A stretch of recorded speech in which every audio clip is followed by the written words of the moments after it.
सच्ची और अच्छी खबर लखनऊ दर्पण न्यूज। कल की क्या घटना होने वाली है? कल सुना बहुत बड़ा यहाँ पर प्रोग्राम होने वाला है। दरअसल में दिल्ली में जंतर मंतर पर कार्यक्रम चल रहा था। माननीय चंद्रशेखर आज़ाद जी धरने पर बैठे थे वहाँ पार्लियामेंट में। वहाँ धरना खत्म करके कल यहाँ पर आ रहे हैं। यहाँ इको गार्डन में आएंगे कल 10 बजे। कल इको गार्डन में लाखों की संख्या में उत्तर प्रदेश के लोग यहाँ आ रहे हैं और बहुत जोरदार धरना प्रदर्शन होगा। कल होने वाला है। हाँ, कल होने वाला है। और धर्मेंद्र प्रधान जी का इस्तीफा लेकर हम लोग रहेंगे। जब तक इस्तीफा नहीं देंगे तब तक हम लोग यहाँ से हटेंगे नहीं, इको गार्डन से नहीं हटेंगे। ये हमारी आज़ाद समाज पार्टी की, ये हमारा आज़ाद पार्टी का ऐलान है। पहले आप अपना परिचय दीजिए। आप इको गार्डन में क्यों बैठी हैं, क्या कारण है? बैठ जाइए आप लोग।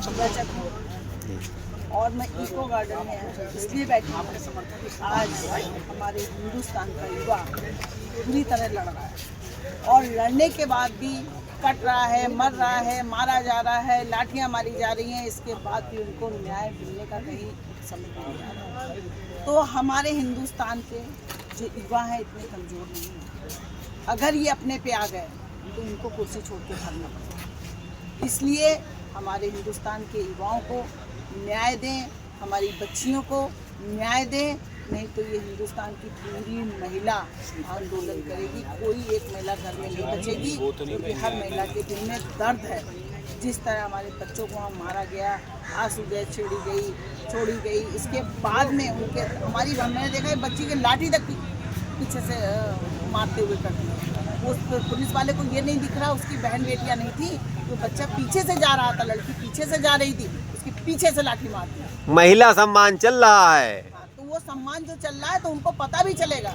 जो वो अपमान कर रहे हैं ना महिला का, महिला सम्मान हम भी दिखा देंगे उनको जी। एक समय आएगा महिला सम्मान में दिखा दूंगी। पूरा हिंदुस्तान की महिला सम्मान दिखाएगी। महिला सम्मान होता क्या है तब उनको पता चलेगा। अगर उनके कान में भी रुई पड़ी है ना, वो नहीं समझ पा रहे हैं महिलाओं के आंदोलन को, महिलाओं को नहीं समझ पा रहे हैं, तो उनको आटे दाल चावल का भाव तक पता चल जाएगा और यहाँ से झोला लेके निकलना पड़ेगा। इसलिए अभी तो इस्तीफा केवल मांगा जा रहा है। ऐसा ना हो कि पूरी पार्टी को इस्तीफा देके भागना पड़े। इसलिए यहाँ पर युवाओं के साथ न्याय करिए, बच्चों के साथ, क्योंकि ये एक बच्चे का सवाल है, ये पूरे हिंदुस्तान के बच्चे का सवाल है और हर माताओं के अंदर दर्द है, क्योंकि वो बच्चे हमारे बच्चे हैं भाई, पूरे हिंदुस्तान के बच्चे हैं। सब पिट रहे हैं, सिख ईसाई कोई ऐसा नहीं बचा जो पिट ना रहा हो। सबका साथ सबका विकास चल रहा है। विकास चल रहा है, वो विकास दिख रहा है, विनाश चल रहा है। और उस विनाश को जो वो विनाश कर रहे हैं तो उनका भी विनाश निश्चित है। जय भीम, जय संविधान। महोदय जी अपना पहले परिचय दीजिए। मेरा नाम विशंभर रावत है जी। मैं आज़ाद समाज पार्टी का प्रदेश संयोजक हूँ भाईचारा कमेटी से जी। और मानी जो धरना हो रहा है, माननीय चंद्रशेखर आज़ाद जी जो दिल्ली में धरना दे रहे हैं, उसी के समर्थन में हम लोग आज लखनऊ में धरना दे रहे हैं। और ये जंतर मंतर पे जो छात्रों पे, महिलाओं पे जो लाठीचार्ज हुआ है, मैं उसका बहुत विरोध करता हूँ और माननीय ये धर्मेंद्र प्रधान से इस्तीफा मांग रहा हूँ। हमारे माननीय चंद्रशेखर आज़ाद जी भी इस्तीफा मांग रहे हैं, उनको इस्तीफा देना चाहिए। माननीय चंद्रशेखर आज़ाद जिंदाबाद, जिंदाबाद, जिंदाबाद। महोदय जी अपना परिचय दीजिए। आर सिंह सिंघानिया, पूर्व वैज्ञानिक इसरो जी। और मैं बख्शी तालाब से चुनाव लड़ना चाह रहा हूँ 2027 से विधायक का जी। और मैं बहुत दुखी हूँ। ये संविधान रक्षा की देश की आवाज़ जो देश के बच्चों ने शांतिप्रिय प्रदर्शन किया था, उस पर RSS बीजेपी के गुंडों ने हमला किया। उसमें बहुत सारे हमारे बेटा बेटी मारे गए, बहुत सारे गंभीर रूप से घायल हुए। तो ये पेपर लीक, सारे पेपर लीक हो रहे हैं, उसकी आवाज़ है, देश की आवाज़ है। और हमारी सबकी, पूरे देश की यही मांग है कि धर्मेंद्र प्रधान को तत्काल बर्खास्त किया जाए और PM मोदी सरकार भारतीय संविधान को 100% पालन करें, शिक्षा पूरी सुधारें और सारे जो एग्ज़ाम होते हैं वो भी 100% ठीक हों। एग्ज़ाम के साथ साथ सभी सिस्टम हमारा जो संवैधानिक संस्थाएं हैं वो ठीक से काम करें, चुनाव आयोग भी ठीक से रहे, सारी चीज़ें ठीक हैं। संविधान का पालन तो हो रहा, क्या संविधान में पालन नहीं हो रहा वो बताइए आप। पालन नहीं हो रहा, 100% संविधान के खिलाफ पिछले 12 साल से PM मोदी कार्य कर रहे हैं।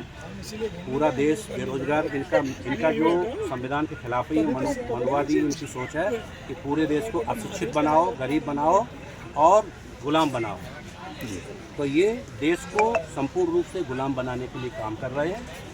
इनका देश को आगे बढ़ाने वाला कोई काम है नहीं। इसीलिए हमारे बेटा बेटियों पे और देश के लोगों पे अन्याय अत्याचार हो रहा है। केवल महंगाई है, गुंडा वसूली है और इस तरह से आए दिन जो आपके जंतर मंतर में जो आतंकवादी हमला हुआ है, सारे देश में इस तरह के अत्याचार हो रहे हैं। तो हमारी पार्टी के और हमारे सभी लोगों की यही मांग है, जो पूरे देश की मांग है। अब पूरा देश जाग उठा है कि पीएम मोदी या तो सत्ता से इस्तीफा दे दें।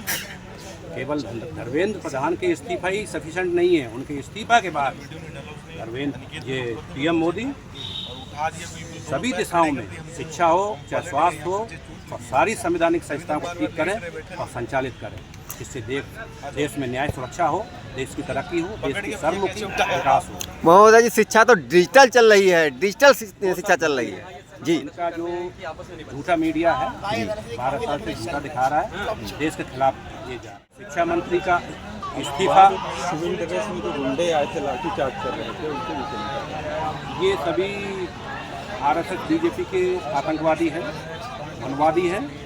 इनका मेन मकसद यही है कि हम संविधान रक्षा की जो आवाज़ है इसको ख़त्म कर दें, नष्ट कर दें। जो देश के बच्चे और देश के लोग एक होके आवाज़ उठा रहे हैं, इसको नष्ट कर दें। इनका मेन मकसद यही है। तो ये संविधान के खिलाफ पीएम मोदी एक तरह का आतंकवादी पूरे देश में उन्होंने वातावरण बना रखा है, जो पूरे देश असुरक्षित है। तो हमारी यही मांग है कि संविधान की रक्षा हो और 100% पालन हो। मेरा नाम राहुल गौतम है।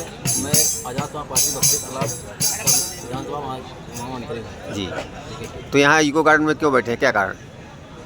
हम लोग ये जो दिल्ली में हो रहे प्रोटेस्ट युवाओं द्वारा, सीजेपी द्वारा, उसका हम लोग समर्थन कर रहे हैं। और 20 जुलाई को जो ये छात्रों के साथ, हमारे देश के युवाओं के साथ और बहनों के साथ जो बर्बरता की गई है, जो बहुत ही निंदनीय है। ये जो लाठीचार्ज, आंसू गए गोले तक तो ठीक, लेकिन कीलों से मारना और लड़कियों को पीछे से मारना, ये जो बिना वर्दी के लोग थे, इनको चिन्हित करना चाहिए। इनके ऊपर हम लोग कार्रवाई कराने के लिए धरना देंगे। तो महोदय जी, यहाँ लखनऊ में यूको गार्डन में बैठे हैं, दिल्ली में क्यों नहीं गए? दिल्ली में भी मेरे राष्ट्रीय अध्यक्ष द्वारा कहा गया था हर जिले में जी 25 तारीख को इससे बड़ा भी होगा, क्योंकि दिल्ली होके सब लोग हर जगह नहीं पहुंच पाएंगे। तो हम लोगों ने कल हजरतगंज पर किया, वहाँ से हम लोग उठाया गया। यहाँ इसके बाद हम लोगों ने थाना, जब तक धर्मेंद्र प्रधान का इस्तीफा नहीं हो जाएगा, हम लोग यहाँ से इको गार्डन नहीं जाएंगे।